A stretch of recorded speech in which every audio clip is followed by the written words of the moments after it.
بسم اللہ الرحمن الرحیم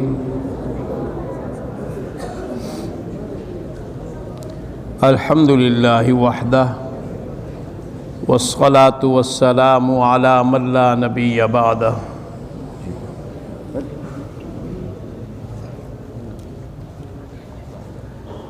اما بعد اعوذ باللہ من الشیطان الرجیم بسم اللہ الرحمن الرحیم اقرأ بسم ربک الذی خلق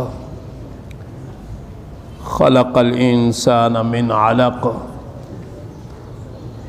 اقرأ وربک الاکرم الذی علم بالقلم علم الانسان ما لم يعلم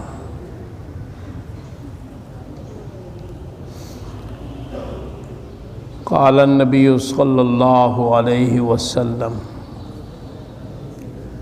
خیرکم من تعلم القرآن وعلمہ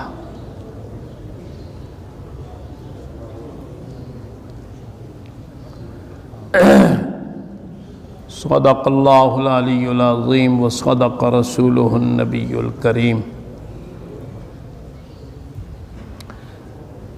درود شریف پڑھ لیں۔ اللہم صلی علی سیدنا و مولانا محمد وعلی آل سیدنا و مولانا محمد بعدد کل ذرہ الف الف مرہ۔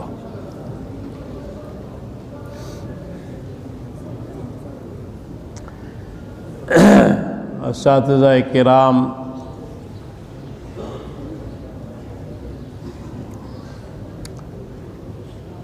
حضرت شیخ الحدیث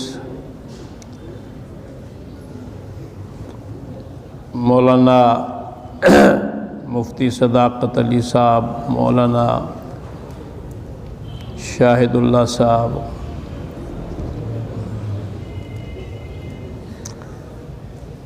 باقی سارے حضرات جو ہیں، اب سب کے نام لوں گا تو آپ کا وقت زیادہ لگ جائے گا۔ سارے اساتذہ معلمین موجود ہیں، عزیز طلباء،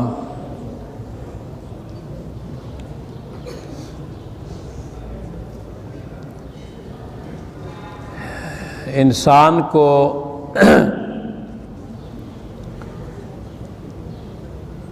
کسی سے محبت ہوتی ہے تو وہ اس کو کوشش کرتا ہے کہ اس کو تحفہ دیا جائے، اس کی خدمت کی جائے، اس کو اپنی قیمتی چیز دی جائے۔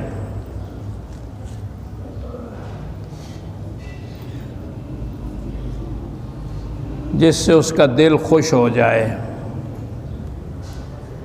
دوست بھی اپنے دوست کو تحفہ دیتا ہے کہ اس کا دل خوش ہو جائے۔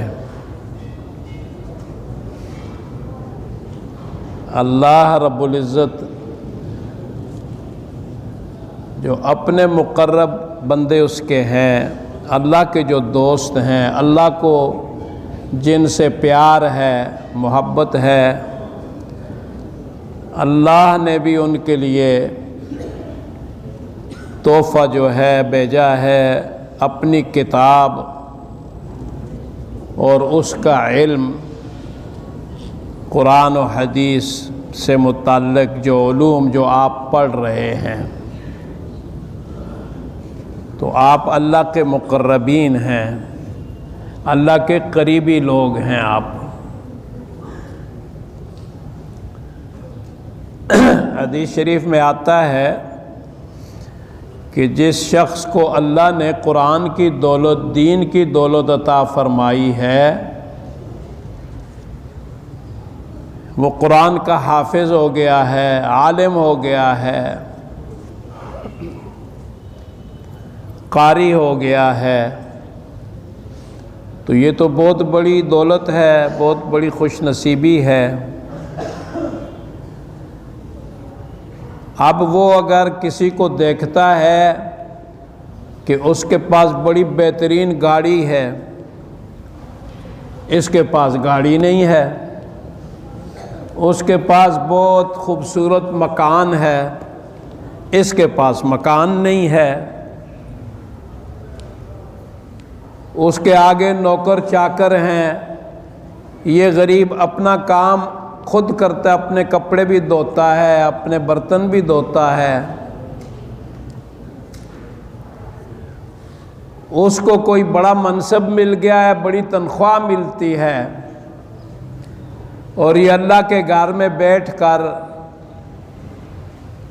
اللہ کا دین پڑھا رہا ہے، قرآن پڑھا رہا ہے، حدیث پڑھا رہا ہے، فقہ پڑھا رہا ہے، دین کے علوم پڑھا رہا ہے۔ یہ ہے دین کی دولت۔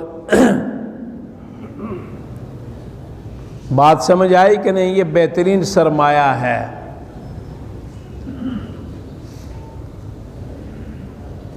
قرآن میں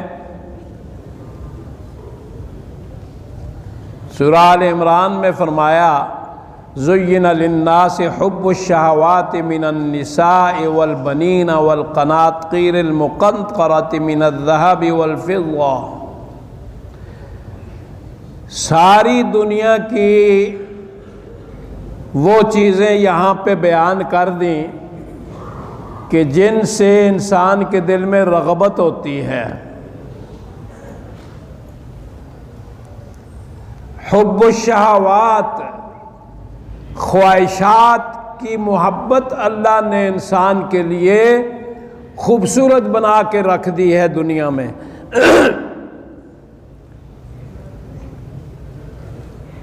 انسان ان چیزوں سے محبت کرتا ہے، چاہتا ہے مجھے ملنی چاہیے، لیکن اللہ پاک فرماتے ہیں ذالک متاع الحیات الدنیا، یہ تو سارا اس زندگی دنیا کی عارضی سی زندگی ہے جس کے بارے میں قیامت کے دن کہیں گے کہ ہم آدھا دن یا ایک دن دنیا میں رہے۔ یہ دنیا کی یہ حقیقت ہے۔ اب یہاں بچے بھی بیٹھے ہیں تو میں کچھ چیزیں بڑوں میں تو بیان کر سکتا ہوں، ان کی سمجھ میں آتی ہیں، بچوں کی سمجھ میں نہیں آتی، ورنہ دنیا کی حقیقت افلاطون نے اس وقت کے بادشاہ کو بتا دی تھی۔ بادشاہ کو کہا کہ آپ آئیں، میں آپ کی دعوت کرتا ہوں، آپ کی ساری فوجوں کی بھی، سارے وزیروں کی بھی۔ تو انہوں نے کہا آپ تو فقیر آدمی ہیں۔ انہوں نے کہا نہیں، آپ آئیں۔ تو جب وہ دن مقرر ہوا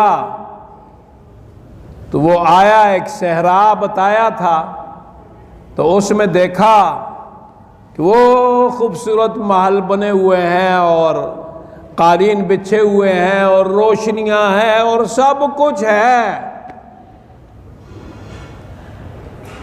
رات گزاری، خیمے بھی ہیں، ان کے رہنے کے لیے خوبصورت کمرے بھی ہیں۔ رات گزاری تو صبح جب جاگے تو کوئی درخت کے ساتھ چمٹا ہوا ہے، کوئی پتھر کے ساتھ چمٹا ہوا ہے، کوئی ریت کے ساتھ چمٹا ہوا ہے۔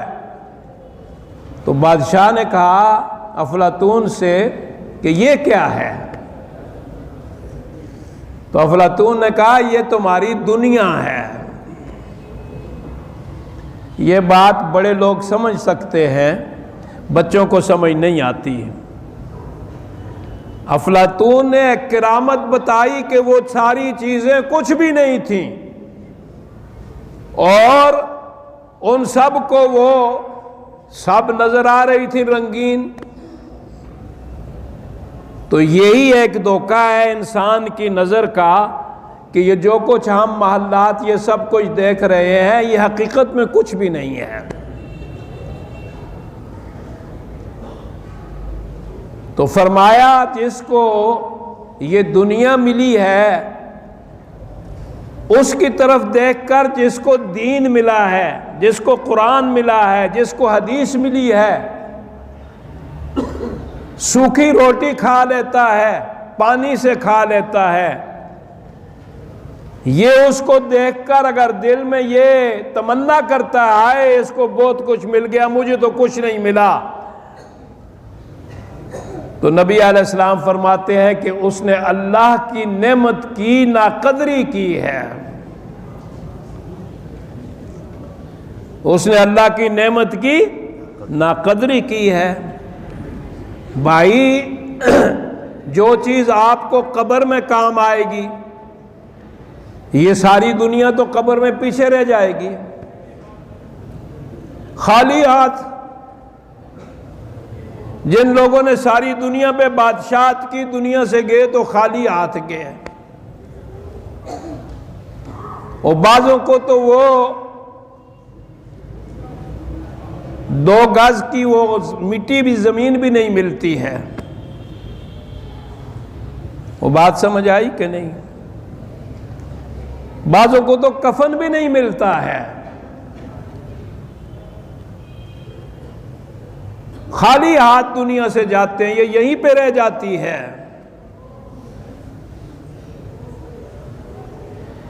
تو جو چیز آپ کو قبر میں ساتھ جائے گی اور قبر کو روشن کر دے گی،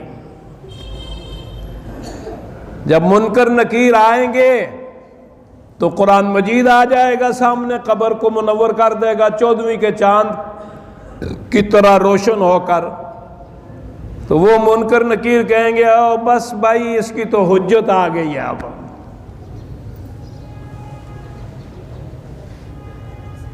پھر اس کے لیے قبر جنت کا باغ بن جائے گی،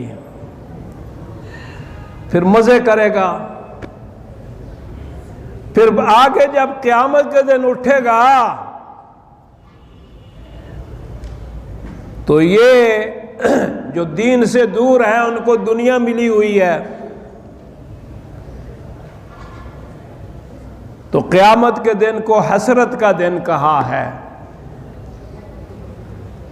اور علماء نے لکھا ہے کہ مومن بھی حسرت کریں گے، کافر تو حسرت کریں گے ہی، افسوس کریں گے، افسوس کا دن۔ تو کافر حسرت کریں گے، ہائے اگر ہم ایمان لے آتے تو آج اس جہنم سے بچ جاتے، اس مشکل سے بچ جاتے۔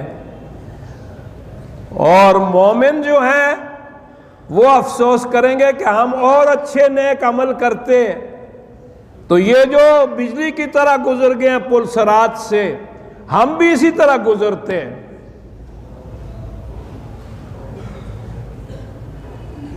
کوئی بجلی طرح گزر جائے گا، کوئی موٹر جیسے تیز چلتی ہے، کوئی جہاز جیسے تیز چلتا ہے، کوئی پیدل جس طرح چلتا ہے، اپنے اپنے اعمال کے مطابق پل صراط سے گزریں گے، اور وہ ایک وسیع میں ایک پل ہوگا، لیکن کافروں کے لیے بال سے باریک تلوار سے تیز وہ پل صراط ہوگی۔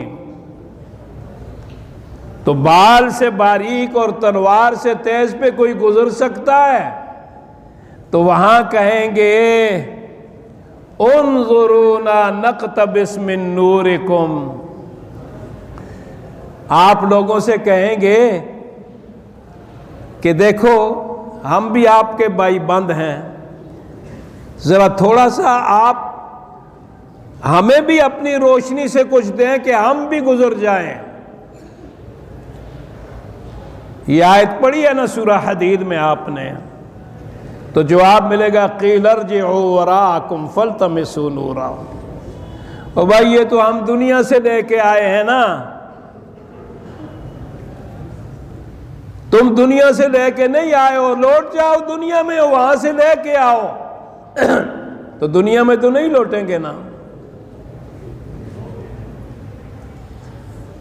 کافر کہے گا وَيَقُولُ الْكَافِرُ يَا لَيْتَنِي كُنْتُ تُرَابًا، ہائے افسوس ہم مٹی کیوں نہیں ہو گئے، ہم مٹی ہو جاتے، مر جائیں ہم۔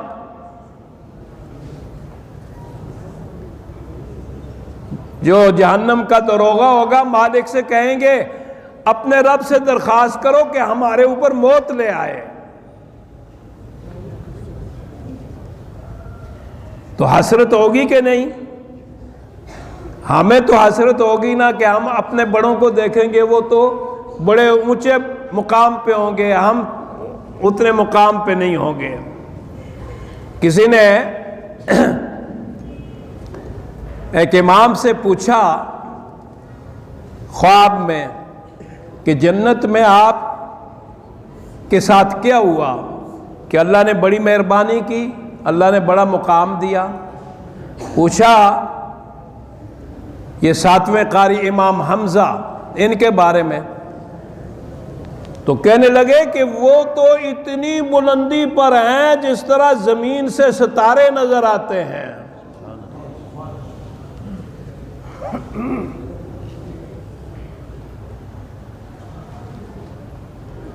او بھائی، جو امام 25 قرآن ترتیل کے ساتھ ہر مہینے میں پڑھے،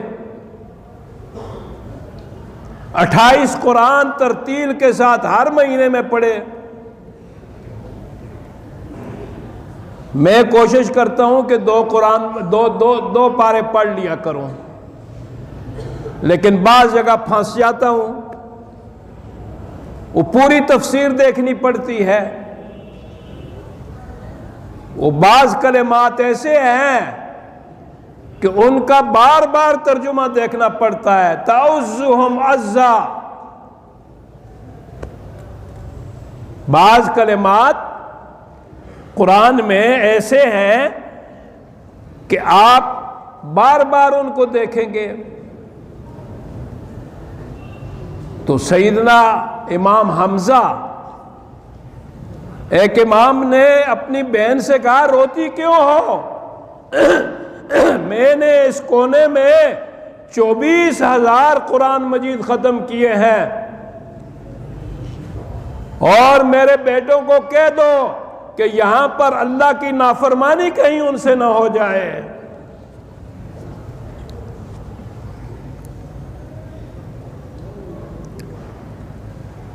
میرے عزیزوں، آپ کو اللہ نے بڑا مقام دیا ہے، آپ کو اپنے قرآن کے لیے چن لیا ہے۔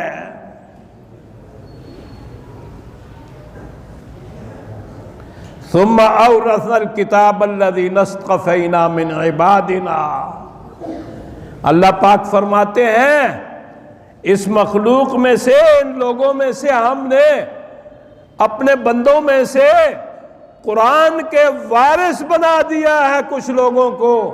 آپ قرآن کے وارث ہیں، آپ اللہ کے ہاں آپ کی بڑی قدر ہے، دنیا والوں کے ہاں ہو یا نہ ہو۔ اس لیے اس نعمت کی قدر کریں۔ وَمَا قَدَرُ اللَّهَ حَقَّ قَدْرِهِ، اللہ کی جو قدر کرنی تھی وہ انسانوں نے نہ کی۔ تو یہ دل میں کبھی خیال نہ لائیں، نہ پڑھانے والے نہ پڑھنے والے،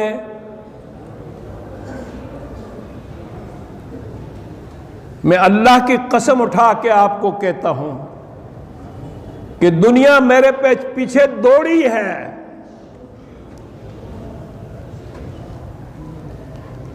میں بھاگا ہوں، حالانکہ میں گناہگار انسان ہوں، میں ایک پاپی آدمی ہوں، میرے عیبوں کا آپ کو پتہ چلے آپ مجھ سے محبت نہیں کریں گے، نفرت کریں گے،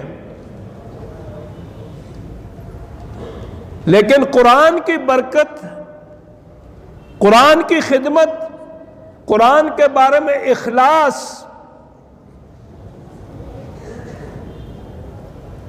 دین کے ساتھ اخلاص، شاگرد کے ساتھ اخلاص اور محبت کہ میرے پاس جو ہے میں اس کو کسی طرح منتقل کر دوں اس کے سینے میں، یہ حرص، یہ نبی علیہ السلام کی حرص، یہ ہمارے سینوں میں آنی چاہیے، اور اس حرص کے انعام میں دنیا آپ کے پیچھے دوڑے گی اور آپ بھاگیں گے۔ اس لیے یہ دنیا کی طرف دیکھ کر آپ کبھی دل میں یہ نہ لائیں ہاں سالم بن عبداللہ ابن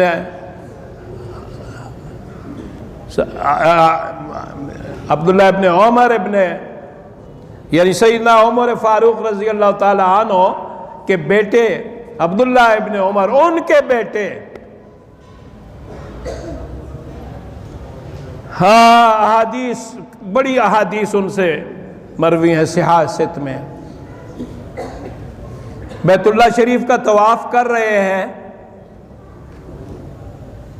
غور سے سنیں، توجہ سے سنیں میری بات، بیت اللہ شریف کا طواف کر رہے ہیں،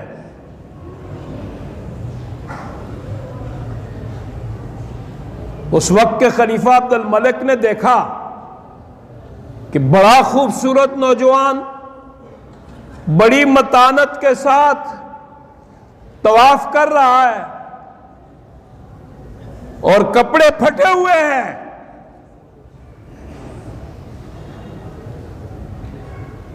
ایک بندے کو کہا کہ اس کو میرے پاس لے آؤ، وہ جب گئے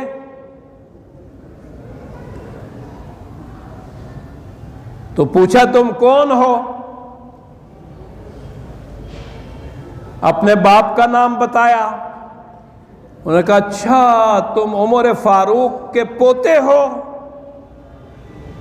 تمہاری حالت دیکھ کر مجھے افسوس ہوا ہے، بتاؤ میں تمہاری کیا خدمت کر سکتا ہوں؟ جو کہو گے ملے گا۔ انہوں نے فرمایا میں اللہ کے گھر میں ہوں، بیت اللہ شریف میں ہوں، مجھے شرم آتی ہے کہ یہاں میں اللہ کے سوا کسی دوسرے سے کچھ مانگوں۔ وہ کہنے لگا میں سمجھ گیا یہ تم نہیں بول رہے، یہ عمر فاروق بول رہا ہے۔ اپنے بندے کو کہا کہ یہ جب بیت اللہ سے نکل کے باہر نکلے تو پھر میرے پاس لے آؤ۔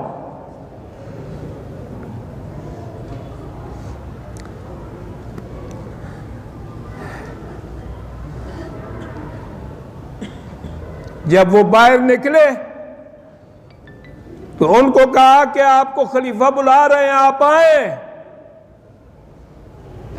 وہ گئے تو کہا اب تو آپ بیت اللہ سے باہر آ گئے ہیں، اب بتائیں میں آپ کی کیا خدمت کروں؟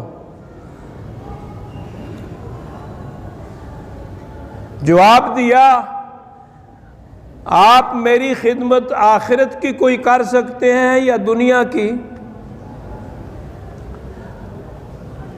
تو بادشاہ نے سوچا، خلیفہ نے، کہ میں آخرت کی کیا خدمت کر سکتا ہوں؟ کہا بھائی مجھے بتائیں میں دنیا میں آپ کی کیا خدمت کر سکتا ہوں؟ آپ کے پھٹے ہوئے کپڑے ہیں۔ تو انہوں نے فرمایا خلیفۃ المسلمین، دنیا تو میں نے خدا سے بھی کبھی نہیں مانگی ہے،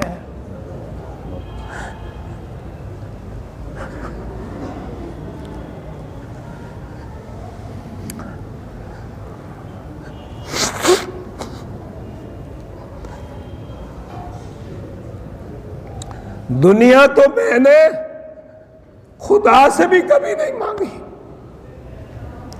آخرت کی کوئی خدمت کر سکتے ہیں؟ خلیفہ نے سر جھکا لیا اور یہ سلام کر کے چلے گئے۔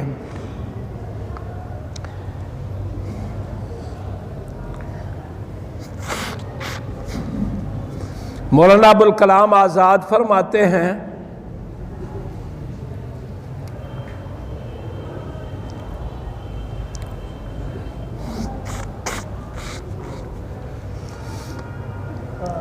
کہ کوئلوں پر چلنا، آگ پر چلنا اور پھر شکایت کرنا کہ میرے پاؤں پہ چھالے پڑ گئے ہیں،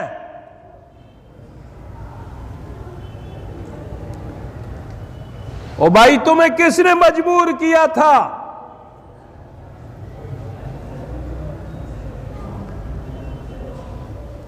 وہ کوئی تمہیں زبردستی تو پکڑ کے نہیں لایا دین کی طرف،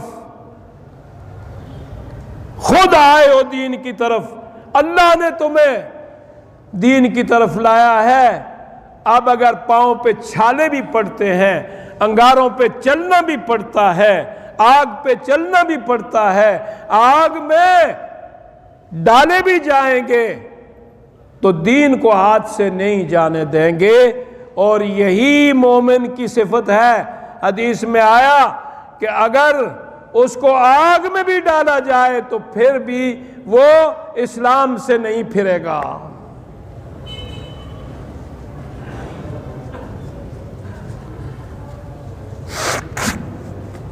حضرت حذیفہ سامی روم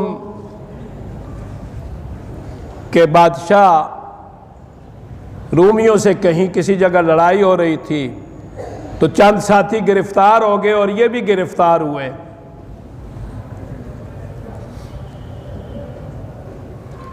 بادشاہ نے کہا کہ تم اسلام کو چھوڑ دو تو تمہیں چھوڑ دیا جائے گا۔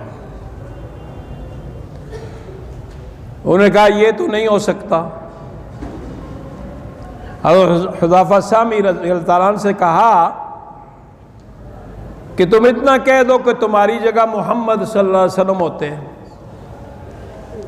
تو انہوں نے کہا تم عجیب بات کرتے ہو، ہم تو ان کے ایک بال کو بھی تکلیف پہنچنا برداشت نہیں کر سکتے ہیں۔ اس نے کہا ان کا امتحان لینا چاہیے۔ آگ پر دیگیں چڑھائیں اور اس میں تیل ڈالا۔ جب تیل خوب گرم ہوا تو کہا ان کے ایک ساتھی کو لا کے بیچ میں ڈال دو۔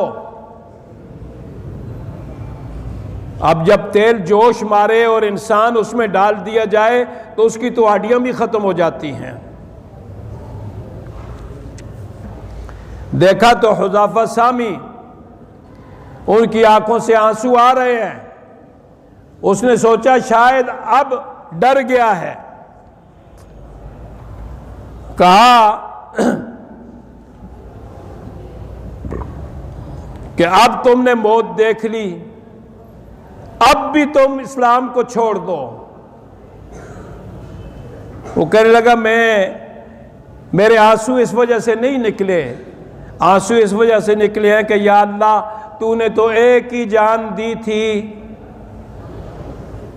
اب یہ قربان ہو رہی ہے۔ اگر تو مجھے 100 جانے دیتا، 100 دفعہ زندگی دیتا اور میں تیری راہ میں اسی طرح جل بھن کے ختم ہو جاتا تو میرے لیے کتنا محبوب ہوتا۔ حیران ہوا وہ شخص۔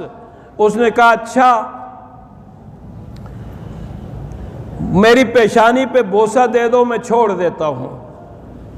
انہوں نے کہا میرے سارے ساتھیوں کو چھوڑتے ہو تو میں بوسہ دیتا ہوں۔ اپنی جان بچانے کے لیے کافر کی پیشانی پہ بوسہ بھی نہیں دیا۔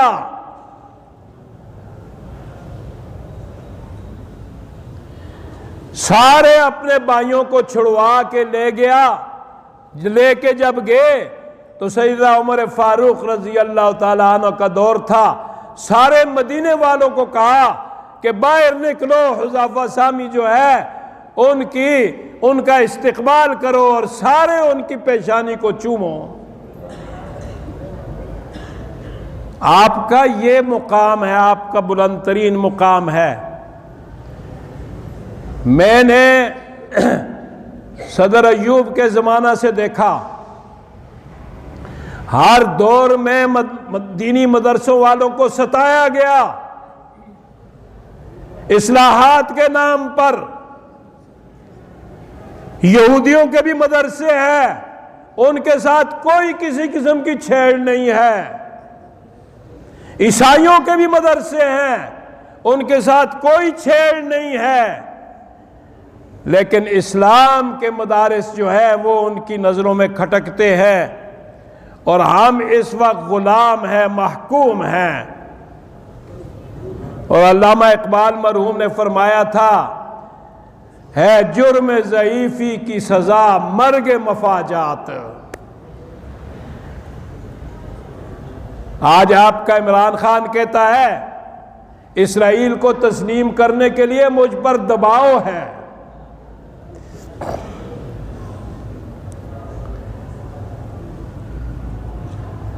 او بھائی کتنا دباؤ برداشت کرو گے؟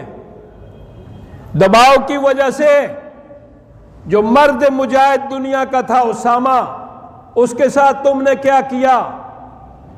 دباؤ کے تحت تمہارے کتنے لوگوں کو توہین رسالت میں سزا دی گئی اور ان کو ہیرو بنا کے تم نے چھوڑ دیا۔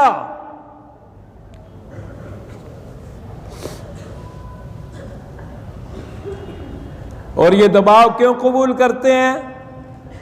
کہ ہماری حکومت قائم رہے۔ کتنے دن رہے گی؟ کس کی رہی؟ وہ میرے دیکھتے دیکھتے ایوب خان کے بعد کتنے لوگ آئے اور کتنے ذلیل و رسوا ہو کے دنیا سے گئے۔ وَلِلَّهِ الْعِزَّةُ وَلِرَسُولِهِ وَلِلْمُؤْمِنِينَ، عزت تو مومنوں کے لیے ہے،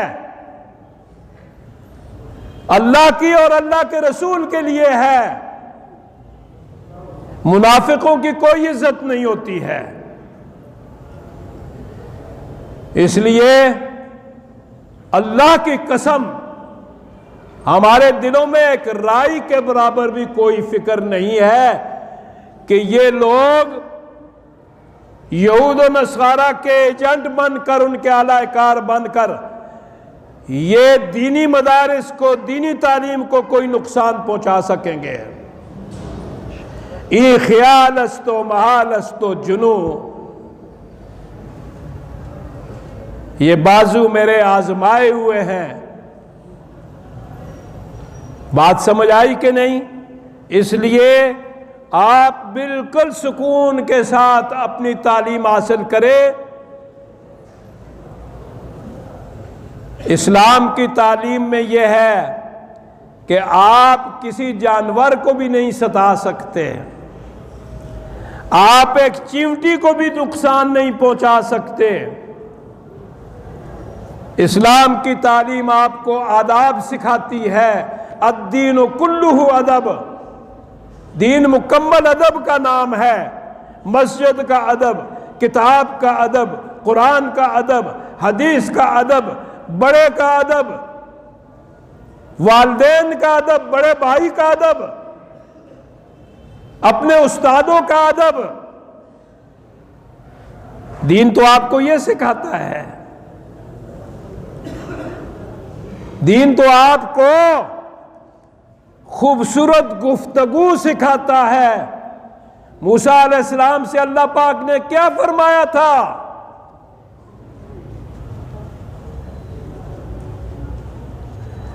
کہ فرعون کے سامنے نرمی سے بات کریں، ہو سکتا ہے کہ وہ نصیحت حاصل کر لیں۔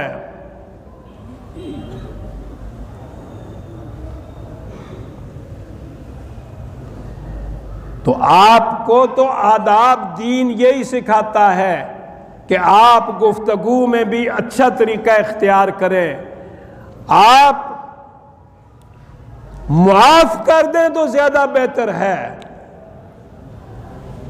اگر کسی نے آپ کو تکلیف دی ہے تو معاف کر دیں۔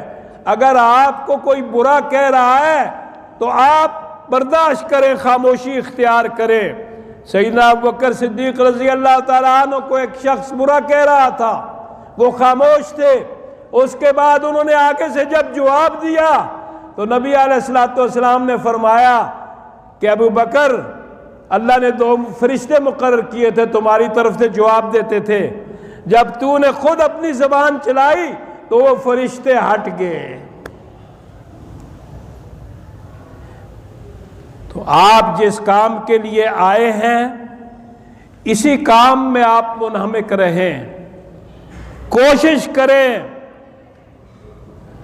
کہ ایک دوسرے سے دین میں سبقت اختیار کریں، ایک دوسرے سے تعلیم میں سبقت اختیار کریں، نیکی کے کاموں میں سبقت اختیار کریں۔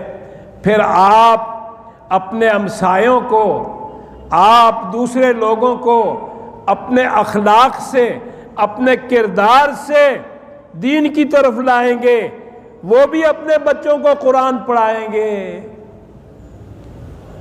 اور اگر آپ قرآن کے حافظ بن کر، عالم بن کر کوئی ایسی حرکت کریں گے کہ جو بدنامی کا سبب ہوگی، تو بہت سے لوگ دین سے متنفر ہو جائیں گے۔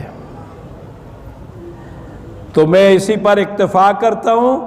اللہ رب العزت آپ کو سب کو آپ کی حفاظت فرمائے، اور جو یہاں پڑھانے والے ہیں اللہ ان کی بھی حفاظت فرمائے، ان کے خاندانوں کی، بچوں کی، سب کی حفاظت فرمائے، آپ کے خاندانوں کی حفاظت فرمائے۔ لیکن تھوڑا سا انسان جو ہے نا، فَإِنَّهُ يَنظُرُ بِنُورِ اللَّهِ، فرمایا مومن جو اللہ نے اس کو نور عطا فرمایا ہے، بصیرت دیا، اس سے دیکھتا ہے۔ تو آپ کو اس معاملے میں ہوشیار، سمجھدار ہونا چاہیے۔ آپ بیٹھے ہوئے ہیں، کوئی آدمی آیا، آ کر کوئی چیز رکھ کے چلا گیا، آپ فوراً اس کو پکڑیں، شرمائے نہیں، پکڑیں اس کو کہیں کہ یہ کیا رکھ کے گئے، اٹھاؤ اس کو، ساتھ لے کے جاؤ، اس کو جانے مت دو۔ بات سمجھ آئی کہ نہیں؟ اور کسی مخدوش آدمی کو جب آپ دیکھیں، آپ کی نظر میں یہ ہے کہ یہ آدمی کچھ ٹھیک نظر نہیں آتا،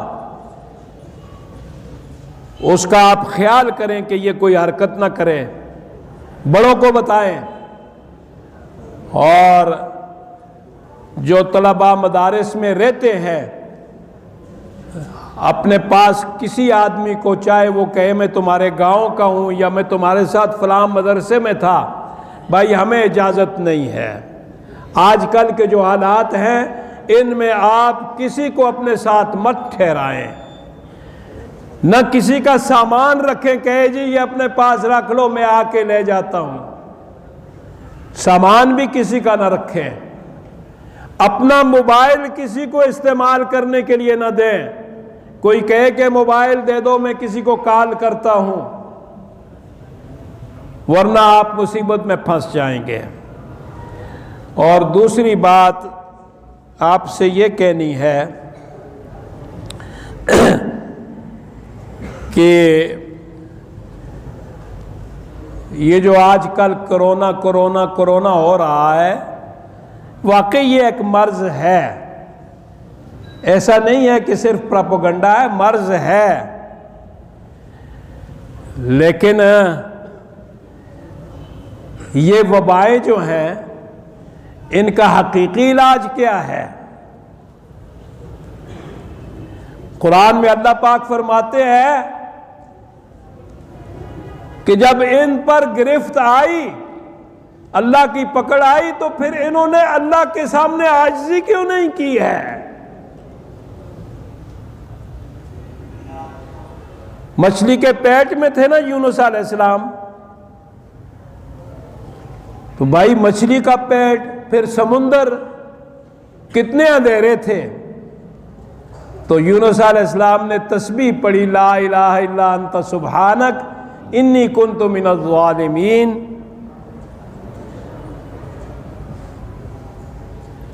تو فرمایا فاستجبنا له ونجیناہ من الغم وکذالک ننجی المؤمنین، مچھلی کے پیٹ سے اللہ نے نکال دیا، اور فرمایا للبث فی بطنہ الی یوم یبعثون۔ اگر یونس علیہ السلام اللہ کی تسبیح نہ پڑھتے تو قیامت تک وہ مچھلی کے پیٹ میں رہتے۔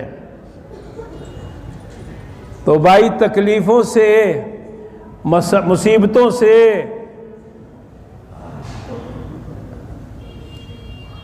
نجات کا ایک ہی طریقہ ہے کہ اللہ کی تسبیح نوافل پڑھیں، تسبیح پڑھیں، قرآن پڑھیں، دین پڑھیں، استغفار کریں۔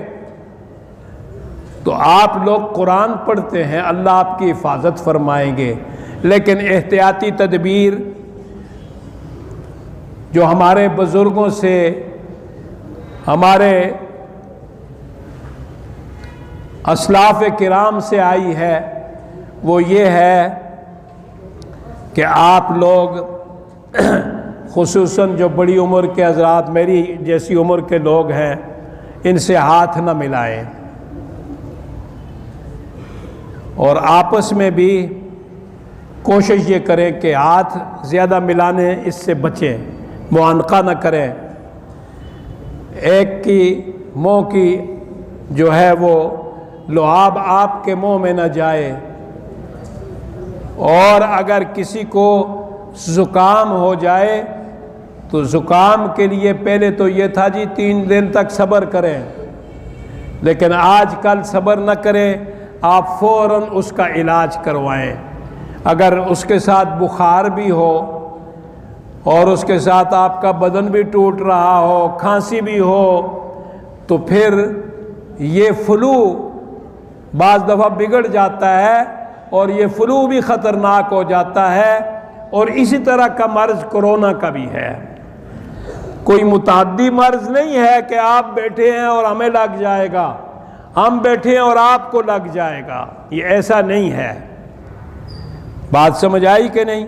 لیکن احتیاط برتنا چاہیے، اور اگر ہاتھ آپ نے ملا دیے تو اس کے بعد ہاتھوں کو آپ دھو لیا کریں۔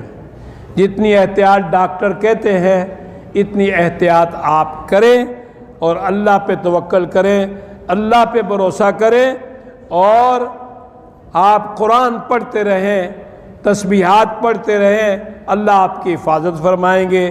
وآخر دعوانا الحمدللہ رب العالمین۔